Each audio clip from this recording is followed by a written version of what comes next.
бала белсенділігі оның денсаулығының кепілі тақырыбында сіздермен түрлі жаттығуларды көрсетеміз.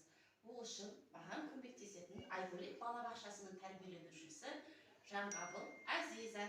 Балабақша әдіскері Салтанат Мейрамқызы. Жарайсың. Ең бірінші біздер бірінші жаттығуымыз шеңберлермен жасалады. Ол үшін бірінші шеңберді алып, Азиза қолдастырып, үш шеңберді алып,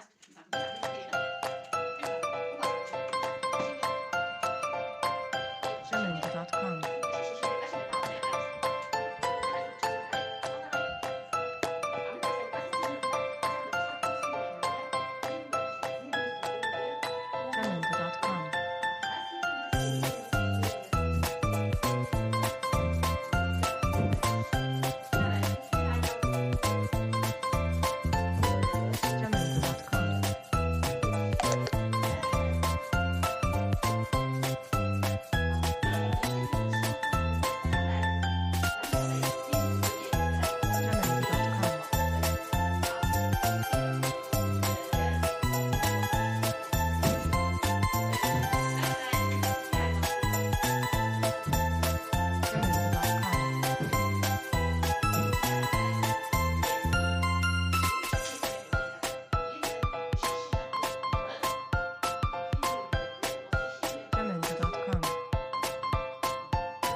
қолымызбен айналдырамыз. Бұл қол моторикасын, саусақ моторикасын дамытуға жақсы көмегін тигізеді. Азиза, асықпай айналдырамыз, жоғары біртіндеп көтереміз. Жоғары біртіндеп көтереміз. Бірақ бұл дөңгелекті түсіріп алмаймыз, төмен қарай.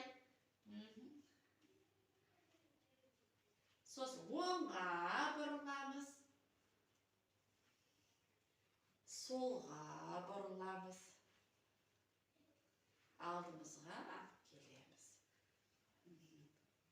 Ұнады ма саған жаттығу? Жарайсың. Осы жаттығулар түрлері